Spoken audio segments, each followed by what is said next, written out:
បាទសូមគោរពនឹងជំរាបសួរទៅកាន់ពុកម៉ែបងប្អូនទាំងអស់គ្នាហើយថ្ងៃនេះគឺខ្ញុំបង្កើត channel ថ្មីឡើងសម្រាប់បំពេញអារម្មណ៍ពុកម៉ែបងប្អូនដែលគាត់ចូលចិត្តស្ដាប់ប្រភេទរឿងគ្រួសាររឿងខ្មោចអមនុស្សហ្នឹងគឺខ្ញុំនឹងដំណើរទាំងអស់ហើយនេះគឺជា channel ថ្មីរបស់ខ្ញុំបាទអញ្ចឹងក៏សូមចិត្តបងប្អូនជួយគ្រប់គ្រងម្នាក់មួយផងហើយក៏សូមជួយចុចSubscribe នឹង channel ថ្មីរបស់ខ្ញុំបាទផងអញ្ចឹងរឿងរបស់ខ្ញុំនៅថ្ងៃនេះគឺខ្ញុំមាន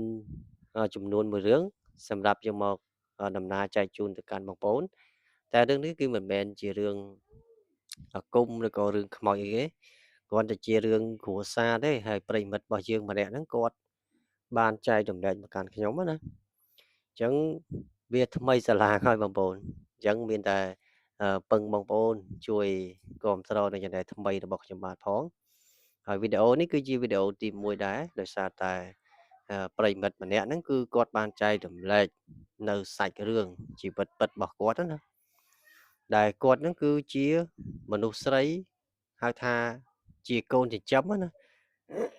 អញ្ចឹងសាច់រឿងរបស់ប្អូនស្រីគាត់និយាយពីដំណើរដើមតងពីដំបូងគឺប្អូនស្រីហ្នឹងគឺគាត់មិនហ៊ានប្រាប់ឈ្មោះពិតទេដោយសារតែរឿងរបស់គាត់មានកំសត់ពេកណាហើយប្អូនស្រីជាកូនកំព្រាទេដោយគាត់ហ្នឹងគឺឈ្មោះថាប្អូនស្រីតីប្អូនស្រីតីណាគាត់ជាអ្នកដែលរស់នៅខាងខេត្តកពតនោះអញ្ចឹងគាត់បានចែករំលែកនៅសាច់រឿងនៅក្នុង channel របស់ខ្ញុំបាទណាហើយមានប្រិយមិត្តច្រើនមែនទែនដែលផ្ញើសាច់រឿងមកកាន់ខ្ញុំណាហើយខ្ញុំមិនមែនតែមាន channel នឹងមួយទេគឺមានច្រើនទៀតបងប្អូនដោយសារតែ channel នោះគឺវាមានបញ្ហាអញ្ចឹងក៏ខ្ញុំអត់បាននិយាយទៅខ្ញុំក៏បានទុក channel នឹងចោលអញ្ចឹងទៅអញ្ចឹងសម្រាប់បងប្អូនដែលគាត់តាមដានស្ដាប់នៅរឿងរបស់ខ្ញុំណាបងប្អូនដែលជាប្រិមិត្តចាស់បងប្អូនសូមជួយ Subscribe នៅ channel ថ្មីរបស់ខ្ញុំបាទផងហើយ channel ចាស់របស់ខ្ញុំគឺឈ្មោះថាកំណាព្យស្នេហ៍បងប្អូនដែលអឺខ្ញុំបានបង្កើតឡើងណាតែនេះគឺជា channel ថ្មីទេអញ្ចឹងកុំឲ្យបែកអូរហូរស្ទឹងយូរចូលទៅស្ដាប់នៅសាច់រឿងរបស់បងអូនស្រីតីហ្នឹងគាត់បានជួបប្រទះនៅជីវិតពិតរបស់គាត់អីខ្លះបងអូនស្រីតីគឺគាត់ជាអ្នកដែលរស់នៅខាងខេត្តកពតណាបងប្អូនអញ្ចឹងគាត់នឹងគឺជាកូនកំព្រាទេហើយម្ដាយឪពុករបស់គាត់នឹងបានស្លាប់ចោលយូរហើយបងប្អូនហើយគាត់នៅជាមួយនឹងយាយរបស់គាត់ហើយថ្ងៃមួយគឺមានហៅថាអឺលោកអ៊ុំលោកពូហៅថាអ្នកមីងហ្នឹងគាត់ជាអ្នកដែលជួយទៅដល់អ្នកក្របងប្អូនពូមីងហ្នឹងគាត់ជាអ្នកដែលរស់នៅអទីក្រុងភ្នំពេញយើងទេអញ្ចឹងគាត់បានចុះជួយអ្នកក្រអ្នកដែលលំបាកអីហ្នឹងគឺចែកចំណោយចែកអីអញ្ចឹងណាអញ្ចឹងគាត់ទៅដល់ផ្ទះរបស់ប្អូនស្រីតីហ្នឹងគាត់ក៏សួរយាយហៅថាប្អូនស្រីតីហ្នឹងក៏សួរដែរសួរអំពីជីវភាពសពថ្ងៃហ្នឹងមិនអីមិនអញ្ចឹងណាអញ្ចឹងពូហើយនឹងមីងហ្នឹងគាត់ហាក់ដូចជាមាននិស្ស័យជាមួយនឹងប្អូនស្រីតីហ្មងប្អូនស្រីតីគឺបានន័យថាគាត់ដូចជាមានសំណាងបានជួបនឹងលោកពូនិងអ្នកមីងហ្នឹងដែលជាមនុស្សដែលចិត្តធម៌ណាជួយសង្គ្រោះអ្នកដទៃអញ្ចឹងក៏ពូមីងហ្នឹងគាត់ចាប់ផ្ដើមនិយាយជាមួយនឹងយាយរបស់គាត់និយាយថាបើសិនជាអាចលោកយាយឲ្យចៅលោកយាយនេះមកនៅជាមួយនឹងខ្ញុំហ្មងទៅហើយមិនមកលោកយាយទៅនៅជាមួយខ្ញុំក៏បានដែរព្រោះនៅក្នុងផ្ទះហៅថាផ្ទះរបស់គាត់គឺបាក់បែកធ្លុះធ្លាយដំបូលហ្នឹងសឹងតែថាភ្លៀងម្ដងគាត់ដេកអត់បានទេមេឃភ្លៀងហ្នឹងគឺវាតក់មកហ្មងអញ្ចឹងជីវិតរបស់គាត់កំសត់មែនដោយគាត់បានចិញ្ចឹមលោកយាយរបស់គាត់ហ្នឹងពេលដែលគាត់ត្រឡប់មកពីរៀនវិញណាគាត់បានដាំស្លហៅថាកិច្ចការងារផ្ទះហ្នឹងគាត់ធ្វើទាំងអស់បងអូនស្រីតីហ្នឹងដោយគាត់ហ្នឹងគឺជាមនុស្សស្រីដែលព្យាយាមមែនទែនបងប្អូនហើយគាត់រៀនក៏ពូកែដែរបងអូនស្រីតីហ្នឹងគឺគាត់រៀនខាងគណិតវិទ្យាខាងអឺមុនវិជ្ជាផ្សេងៗហ្នឹងគឺចេះទាំងអស់គ្រូលោកគ្រូអ្នកគ្រូហ្នឹងគាត់តែងតែស្រឡាញ់បងអូនស្រីតីខ្លាំងណាអញ្ចឹង ដំបូងគឺគាត់និយាយជាមួយនឹងលោកយាយរបស់គាត់ហ្នឹងតែលោកយាយគាត់ហ្នឹងគឺចាំសួរចៅរបស់គាត់សិនចៅហ្នឹងគាត់ព្រមទៅអត់បើសិនជាទៅគាត់នឹងឲ្យចៅរបស់គាត់ហ្នឹងទៅមុនចុះបងប្អូនឆ្ងល់ទៀតចុះបើចៅទៅបាត់ណាគេចិញ្ចឹមយាយប្រកាសជាយកទាំងលោកយាយហ្នឹងមកចិញ្ចឹមហើយព្រោះទាំងពីរនាក់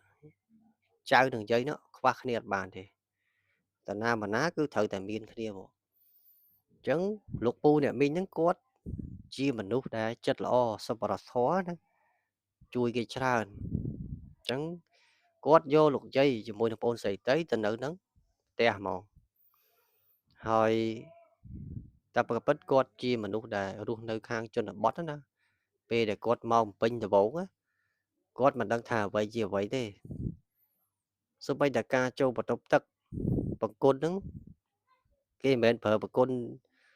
តាមស្រុកស្រែចំការណាបងប្អូនបង្គន់គឺប្រភេទបង្គន់ចុចបង្គន់អង្គុយជួនកាលវាអូតូក៏មានដែរបងប្អូនមើលតាមផ្សារទំនើបបង្គន់ខ្លះសូម្បីតែយើងចូលក្នុងបន្ទប់ទឹកហ្នឹងយើងមិនបាច់ចាំចុចក៏វាអូតូទៅខ្លួនឯងដែរហើយលោកយាយជាមួយនឹងចៅនៅមួយចៅស្រីរបស់គាត់ហ្នឹងគាត់យកបន្ទប់ទឹកនាំម្ដងគឺលោកពូហ្នឹងតែងតែនាំចូលឲ្យប្រាប់ចុចកន្លែងនេះចុចកន្លែងនោះអូគ្រប់សពហ្មងបងប្អូនដោយសារតែគាត់ដឹងចឹងហៅថាមនុស្សដែលនៅជនបទពេលខ្លះគាត់មកពេញដំបងគាត់អត់សូវដឹងទេហើយបងស្រីតីក៏បានសិក្សារៀនសូត្រនៅពេញហ្នឹងដោយថ្លៃសាលាបងសាលាអីហ្នឹងគឺលោកពូអ្នកមីងហ្នឹង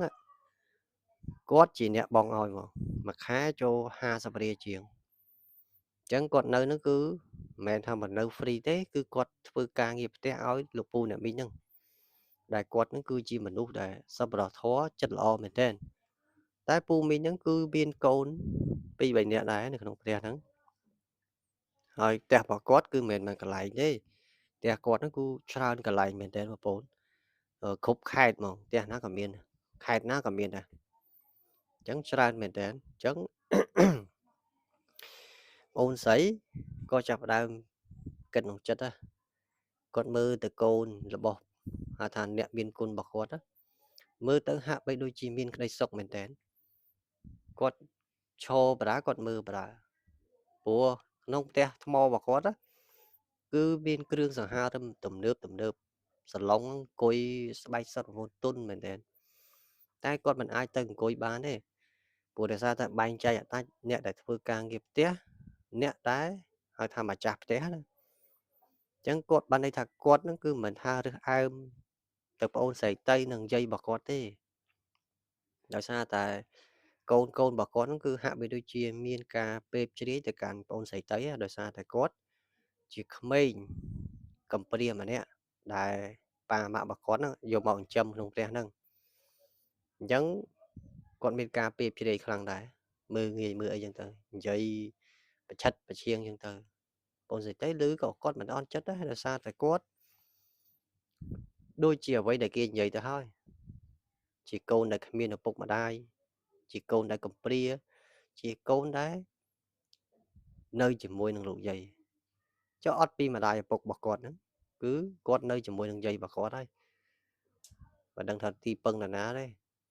បងប្អូនសាច់ញាតិគេរកស៊ីគេមានបានអស់ហើយគេផ្លិចហើយគេអត់មករាប់អានយើងទេបងប្អូនអញ្ចឹងមនុស្ស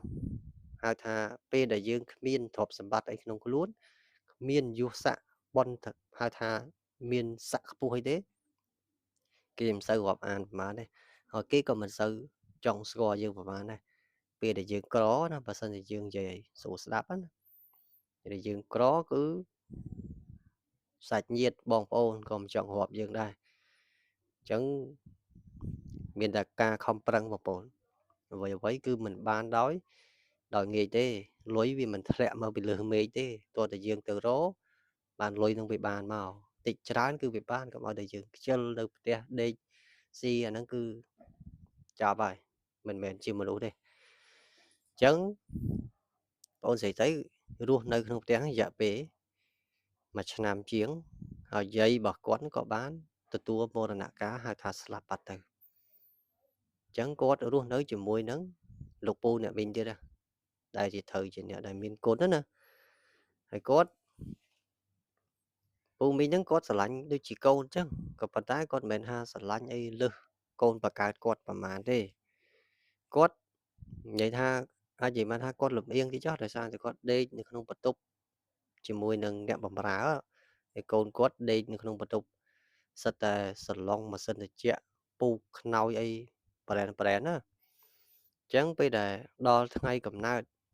ហៅថាខួបកំណើតណាខួបកំណើតរបស់ប្អូនស្រីតីហ្នឹងប្អូនស្រីតីក៏អត់មាននរណាមកជូនពរដែរពេលហ្នឹងក៏លោកពូអ្នកមីងដែលជាម្ចាស់ផ្ទះហ្នឹងក៏មកនិយាយជូនពរទៅកាន់ប្អូនស្រីហ្នឹងហើយហៅថាជួបតែរឿងល្អរៀនតែឆាប់ចេះចឹងទៅជូនពរតែមាត់ប៉ុន្តែអត់ទិញនំខេកអីឲ្យគ្នាទេអត់ទិញនំខេកទេព្រោះពេលដែលខួបកំណើតម្ដងបងប្អូនពេលខ្លះមនុស្សយើងអន់ចិត្តដែរពេលដែលឃើញមនុស្សជុំវិញខ្លួនគេអត់មានការ surprise អីគ្នាអញ្ចឹងណាអញ្ចឹងរៀងពិបាកដែរបងប្អូនអន់ចិត្តណាគាត់ចាប់ផ្ដើមអន់ចិត្តអញ្ចឹងពេលដែលខួបកំណើតកូនស្រីរបស់គាត់ដែលត្រូវជាកូនបង្កើតទេអូគេទិញនំខេកគេទិញបារ៉ាប់បារាអាបាញ់អាផ្លុំទៀនស្អីមកទាំងអស់អូមើលទៅហឹកហាក់ដល់បងស្រីឈរពីចម្ងាយបងស្រីមើលទៅកាន់ក្រុមគ្រួសារហ្នឹងហាក់បីដូចជាមានក្តីសុខក៏ស្រក់ទឹកភ្នែកនៅកន្លែងហ្នឹងហ្មងបងស្រក់ទឹកភ្នែកនៅកន្លែងមាត់ទ្វារហ្នឹងហ្មងតែគាត់តែលោកពូអ្នកមីងហ្នឹងក៏អត់ដឹងថាបងស្រីតីហ្នឹងគាត់ចំណែនឬក៏ឈរសម្រក់ទឹកភ្នែកនៅហ្នឹងទេគាត់មិនមែនថាគាត់ចំណែនខ្លាំងទេគាត់តូចចិត្តណាពេលដែលខួបកំណើតខ្លួនឯងសូម្បីតែនំខេកមួយក៏មិនទិញឲ្យគ្នាដែរហើយយកគ្នាហ្នឹងទៅនៅស្រឡាញ់ដូចជាកូនតើស្រឡាញ់របៀបម៉េចហៅថាខុសណាអញ្ចឹងការស្រឡាញ់នៅកូនប្រុសស្រីដែលយើងជាអាណាព្យាបាលគេបងប្អូន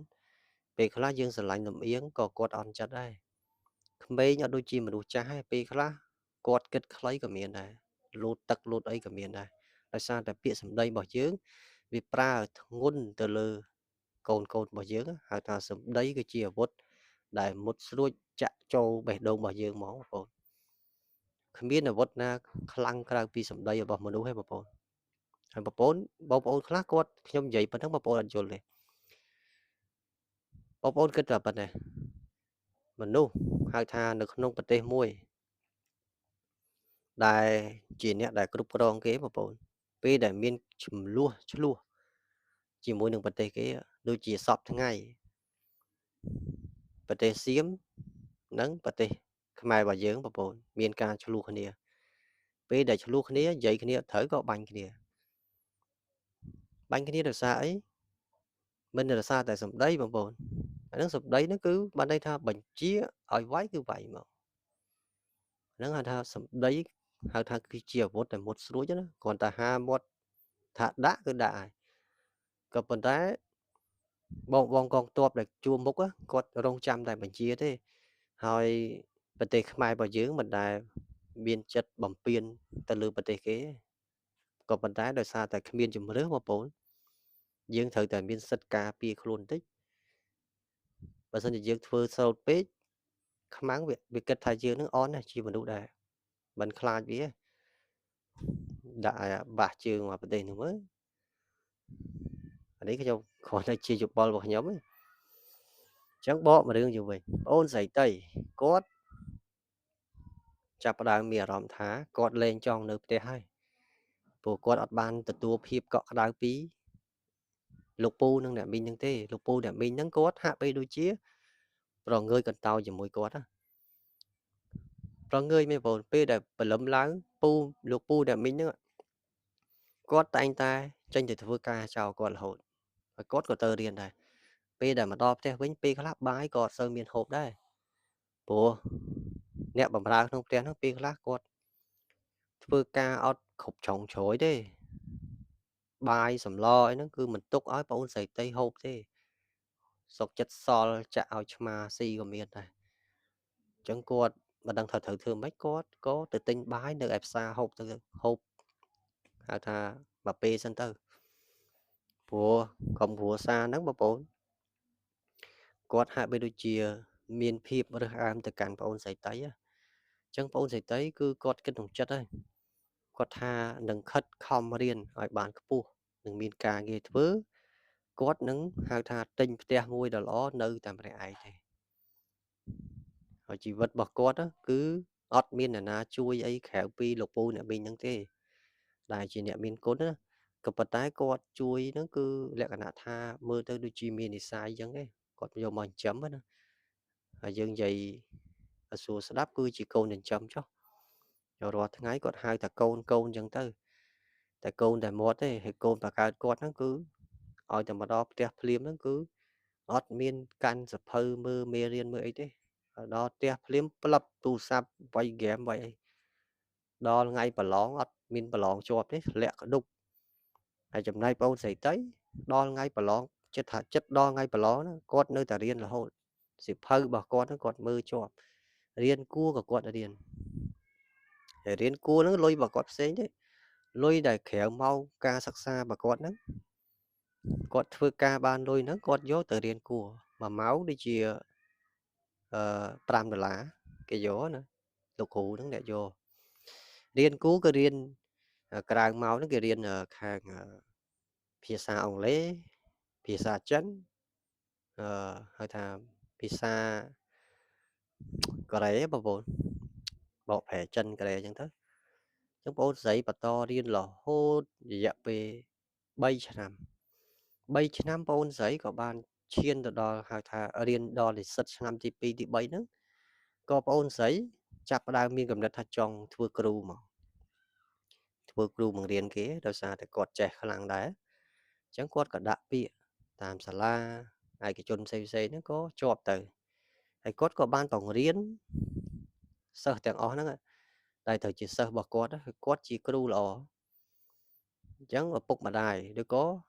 លោកពូអ្នកមីងហ្នឹងឃើញសមត្ថភាពរបស់ប្អូនស្រីតីហ្នឹងខ្លាំងក៏មានគំនិតចង់មួយថាបណ្ដេញប្អូនស្រីតីចេញពីផ្ទះមកដោយសារតែឃើញគាត់នឹងរីកចម្រើនហើយគាត់អាចជួយខ្លួនឯងបានណាអញ្ចឹងក៏គាត់ចាប់ផ្ដើមនិយាយថាកូនណាបើសិនជាកូនឯងមានចំណេះវិជ្ជាក្នុងខ្លួនហើយកូនឯងអាចទៅនៅកន្លែងផ្សេងបានពូនឹងគាត់និយាយធំហ្មងណាមិនគាត់ដេញទេគាត់ឃើញសមត្ថភាពប្អូនស្រីតីនឹងខ្លាំងអាចរស់នៅខ្លួនឯងបានអាចទិញផ្ទះបានព្រោះលុយគាត់សន្សំតាំងពីយូរមកហើយបងប្អូនមិនតិចណាចូល5-6ម៉ឺនហើយអញ្ចឹងគាត់ទិញបរិយមួយនៅបានហើយហើយសំនឹងប្រាក់ខែគ្រូរបស់គាត់ផងការងារក្រៅម៉ោងផងការងារអនឡាញផងលក់កាបូបលក់ខោអាវអូបងអូនស្រីហ្នឹងគាត់ចេះសពគ្រប់ហ្មងបងប្អូនជាហៅថាជាមនុស្សដែលដុងតាំងពីកំណើតមកណាតែកូនបង្កើតរបស់គាត់គ្រាន់តែលឺប៉ារបស់គាត់បដិញបងស្រីតីចេញសบายចិត្តភ្លាមព្រោះរាល់ថ្ងៃពេលដែលចូលផ្ទះភ្លាមគ្រាន់តែឃើញមុខបងស្រីតីខឹងស្អប់ហ្មងដូចជាមានគំនុំអីជាមួយគ្នាពីណាមកទេបងប្អូនដូចខឹងអាក្រក់ម្ដងហើយអញ្ចឹងបងស្រីតីក៏គាត់មិនទៅខឹងអីជាមួយនឹងកូនបង្កើតគាត់ទេហើយរយៈពេល5ទៅ6 7ឆ្នាំហ្នឹងក៏គាត់បានទិញផ្ទះបារីមួយនៅមកទិញឡានទិញផ្ទះមានលុយមានអីអូសប្បាយរបស់គាត់ទៅធ្វើការសិតតែ office អង្គុយសញ្ញេម៉ាស៊ីនត្រជាក់អញ្ចឹងទៅរីឯចំណែកកូនបង្កើតរបស់គាត់ប្រមាណអ្នកហ្នឹងអត់មានអ្នកណាប្រឡងជាប់ទេធ្លាក់ទាំងអស់ហើយអនាគតរបស់គាត់គឺនៅផ្ទះឲ្យឪពុកម្ដាយគាត់ហ្នឹងចិញ្ចឹមហើយចុះបើគាត់រស់នៅដោយពឹងខ្លួនឯងទៅមិនចាំបាច់ពឹងឪពុកម្ដាយទៅអីហើយសពថ្ងៃបងប្អូនមិនថាខ្ញុំនិយាយរើសអើងវិញទេកូនខ្លះហ្នឹងគឺពឹងទៅលើឪពុកម្ដាយសុទ្ធហើយទ្រព្យសម្បត្តិលុយកាក់ហ្នឹងគឺជ្រុំជ្រែងទៅដោយគាត់ហើយអញ្ចឹងបើសិនជាយើងជាមនុស្សខ្លាំងបងប្អូនយើងមិនចាំពឹងឪពុកម្ដាយយើងរកអ្វីដែលសមត្ថភាពខ្លួនឯងណាបើន័យថាយើងធ្វើអីឲ្យចេញពីសមត្ថភាពខ្លួនឯងកុំពឹងឪពុកម្ដាយកុំយកលុយគាត់ដើម្បីយកមកចាយយកមករៀនអត់ល្អទេ បើសិនជាយើងហៅថាមានគំនិតខ្លាំងណាបងប្អូនយើងធ្វើការបដាយើងរៀនបដាក៏បានអានេះការងារក្រៅម៉ោងរបស់យើងហៅថាជាដុសគំនិតណាព្រោះអ្នកមានគុណទាំងពីរនាក់ហ្នឹងគាត់មិនមែនថានៅមួយយើងមួយជីវិតទេយើងត្រូវពឹងខ្លួនឯងខ្លះដែរបងប្អូនដើម្បីឲ្យយើងហ្នឹងអភិវឌ្ឍខ្លួនរបស់យើងក្លាយជាមនុស្សដែលខ្លាំងអាចក្លាយជាអ្នកមានបានអញ្ចឹងសាច់រឿងរបស់បងប្អូនស្រីដែលគាត់បានចែករំលែកនៅក្នុង channel របស់ខ្ញុំបាទនៅក្នុងថ្ងៃនេះគឺមានតែប៉ុណ្្នឹងទេហើយរាល់ពាក្យពេចន៍សម្ដីឬក៏ការនិយាយរបស់ខ្ញុំវាខុសកន្លែងណាមួយក៏សូមខន្តីអភ័យទោសផងដោយសារតែពេលខ្លះខ្ញុំនិយាយទៅរៀងលើសលួសកន្លែងណាមួយណាអូខេបងប្អូនយើងជួបគ្នានៅវីដេអូក្រោយទៀតហើយសម្រាប់បងប្អូនដែលបានស្ដាប់នៅវីដេអូនេះក៏សូមជួយចុច Subscribe នៅ Channel ថ្មីរបស់ខ្ញុំបាទផងដើម្បីផ្ដល់កម្លាំងចិត្តខ្ញុំបាទនឹងរកទៅសាច់រឿងថ្មីទៀតដើម្បីយកមកដំណើរឬក៏និយាយទៅប្រាប់ទៅកាន់បងប្អូនឲ្យបានស្ដាប់ទាំងអស់គ្នាបងប្អូនណាបាទអូខេបងប្អូនយើងជួបគ្នានៅវីដេអូក្រោយទៀត